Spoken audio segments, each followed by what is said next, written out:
Pak, ada acara lain, mohon maaf, jadi ini sebelum Bapak pergi Pak, izin boleh nggak ini ada resolusi yang disampaikan oleh Pak Kiai Kampung Pak, akan dibacakan Pak Satya, sebentar aja Pak. Ya, silakan Pak, berikut Pak Satya Wibowo, Pak Satya, ya, Satya Widya, saya bacakan. Ya nanti ya.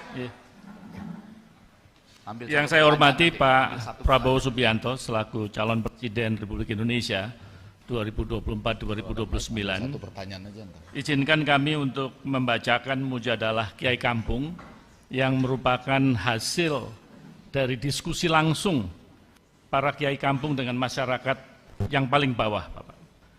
Kami bergembira tadi dari penjelasan yang Bapak sampaikan sudah banyak setidaknya menjawab dari hasil diskusi dan mujadalah para Kiai Kampung dengan para masyarakatnya. Kami sendiri dari panitia juga melakukan beberapa kali Zoom untuk membahas masalah ini. Izinkan saya membacakan, Pak, tidak lebih dari 2 menit. Bismillahirrahmanirrahim. Assalamualaikum warahmatullahi wabarakatuh. Bahwa sesungguhnya terpenuhinya kebutuhan dasar ialah hak semua warga negara, termasuk warga masyarakat desa. Hal ini sejalan dengan amanah konstitusi yang mewajibkan negara untuk memenuhi hak-hak dasar tersebut, berupa pendidikan, kesehatan, sandang, pangan, dan papan. Kewajiban ini juga sesuai dengan kaidah usul fiqh tasarruful imam alal rayah manutun bil maslahah, yang berarti kebijakan pemimpin terhadap rakyat harus didasarkan pada pertimbangan kemaslahatan. Namun fakta di lapangan masih jauh dari harapan dan cita-cita luhur yang diamanatkan melalui konstitusi. Kemiskinan, ketimpangan sosial, dan keterbelakangan masih terjadi dalam kehidupan masyarakat, khususnya di pedesaan. Hal ini tidak sesuai dengan prinsip pembangunan yang partisipatoris, berkeadilan, dan berkelanjutan. Perencanaan pembangunan seringkali tidak mencerminkan kebutuhan masyarakat. Mereka hanya dipandang sebelah mata, dipinggirkan, bahkan tidak didengar aspirasinya, sehingga menjadi permasalahan serius yang mendesak diselesaikan. Oleh sebab itu, melalui majelis yang mulia ini, kepada para calon Presiden Republik Indonesia 2024-2029, Forum Mujadalah Kiai Kampung seluruh Indonesia menyampaikan resolusi sebagai berikut. 1. Menyatakan keberpihakan, menjamin, dan bertanggung jawab atas terwujudnya sistem pendidikan dan kesejahteraan guru yang manusiawi. Masih banyak guru-guru di pedesaan yang menerima gaji sebesar 70.000 per bulan. Masih banyak lembaga pendidikan, terutama pesantren di desa-desa yang kondisinya sangat memprihatinkan. Untuk itu kami menuntut agar setidaknya 20% dana desa yang diperoleh dari pemerintah pusat harus dipergunakan untuk kesetaraan pendidikan tersebut. Nomor 2, menyatakan keberpihakan, menjamin, dan bertanggung jawab untuk penyelenggaraan pelayanan kesehatan yang setara dimanapun di Indonesia, terutama di pedesaan. Untuk itu diperlukan terbentuknya Bank Kesehatan Desa yang menangani urusan administrasi, sehingga seluruh warga desa akan mendapatkan pelayanan secara langsung dan prima, tanpa harus menghadapi sistem birokrasi yang berbelit-belit. Nomor 3, menyatakan keberpihakan, menjamin, dan bertanggung jawab atas ketersediaan pupuk sesuai kebutuhan petani sepanjang tahun, dengan angka-angka subsidi dan pola distribusi yang transparan. Untuk itu diperlukan terbentuknya Bank Pertanian Desa yang menjamin ketersediaan dana pinjaman bagi pembelian pupuk dan kebutuhan pertanian lainnya tanpa sistem birokrasi perbankan yang menyulitkan petani.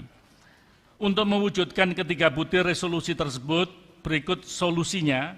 Kami menuntut peran kepemimpinan nasional periode 2024-2029 agar mengeksekusi dalam 100 hari pertama masa kepemimpinannya, serta membuka jalur komunikasi dan akses yang konsisten kepada Forum Mujadalah Kiai Kampung seluruh Indonesia.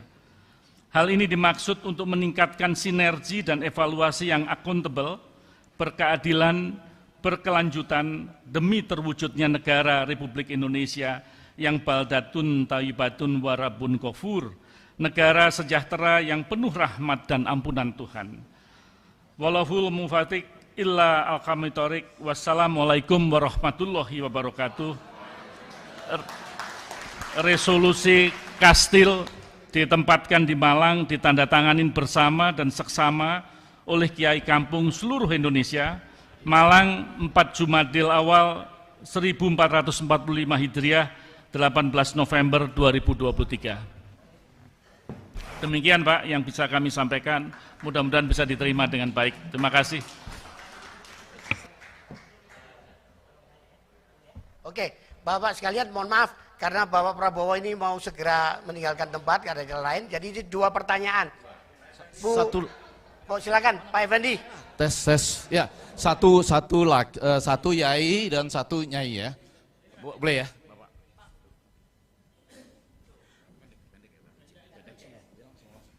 Assalamualaikum warahmatullahi wabarakatuh.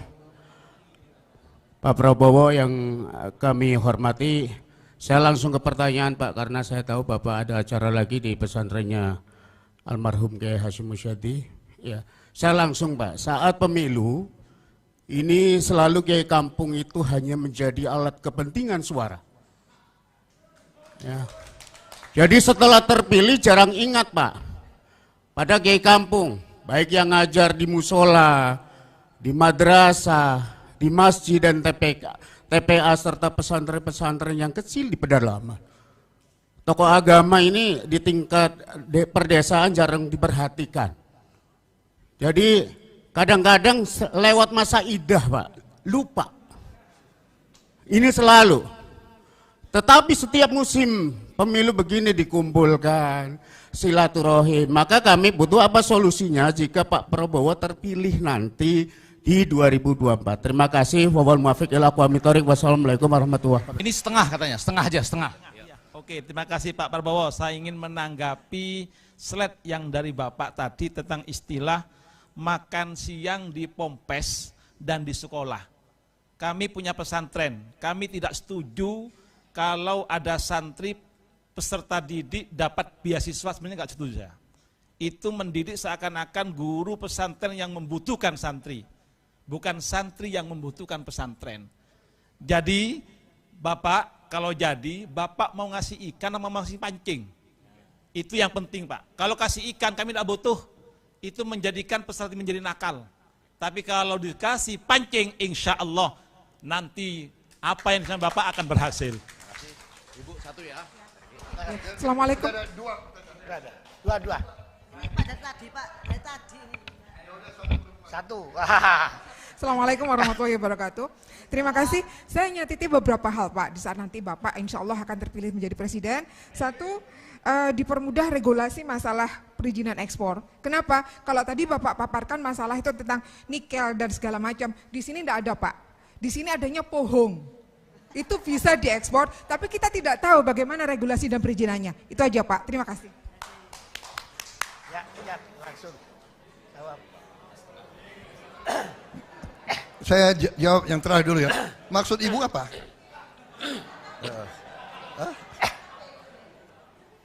Iya. Kalau tadi Bapak paparkan sejauh mana tuh tentang nikel, biji besi dan segala macam Pak ya.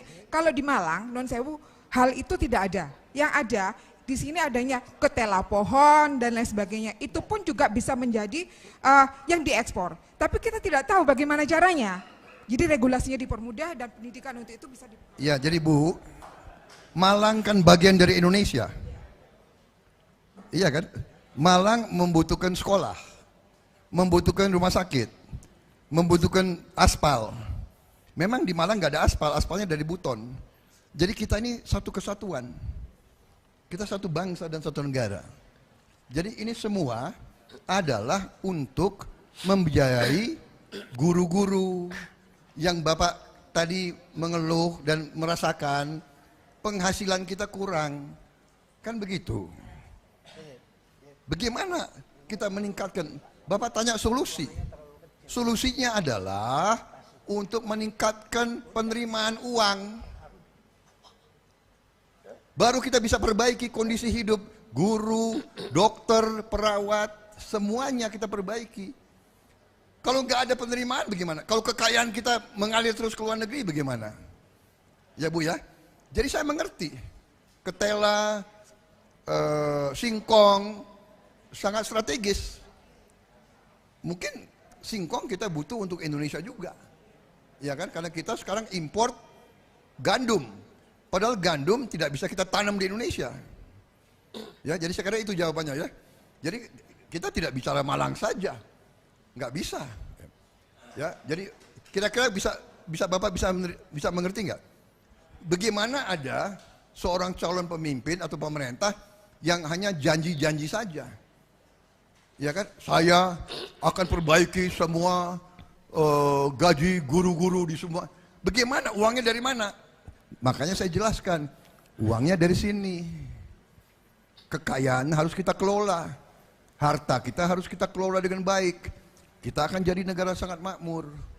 Nah, tadi Bapak katakan saya tidak paham. Jadi kalau Bapak tidak mau terima, nggak apa-apa. Loh, kita mau bantu kok. Ya, loh, pemerintah lihat sekarang anak-anak kita kurang gizi. Jadi yang kurang gizi kita bantu. Yang sudah cukup gizi yang tidak mau terima bantuan ya tidak ada masalah. Ya bagaimana? Bagaimana? Kalau Bapak tidak mau terima bantuan, nggak apa-apa. Kita akan salurkan ke yang perlu bantuan. Kan Bapak tadi mengatakan tidak mau terima beasiswa kan? Ya bagaimana? Artinya dari pihak pemerintah lebih banyak konsentrasi kasih pancingnya, jangan hanya konsentrasi pada ikannya.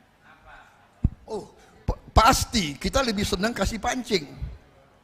Bapak tahu pemerintah Jokowi sudah bikin apa? Bapak pernah dengar dana abadi pesantren? Bapak sudah dengar? Pernah ada sebelum ini? Kan baru sekarang kita bikin dana abadi pesantren, ya. Kita mau kasih pancing. Ya. Kita mau kasih pancing.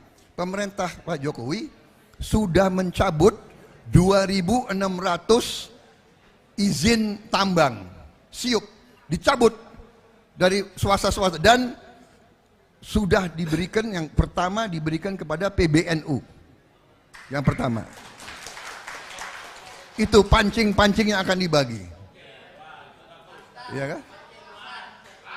Ya. Tapi karena pancing ini perlu proses, perlu waktu dan perlu pengalaman, kita sekarang tidak mau berhenti, tidak mau nunggu untuk anak-anak yang kurang gizi, kita langsung kasih makan dan kasih susu.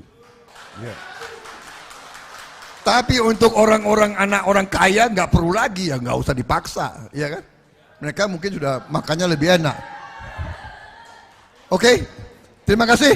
Saya minta izin karena saya ditunggu di tempat lain. Saya masih ada 3 acara di Malang ini. 3 acara. Terima kasih.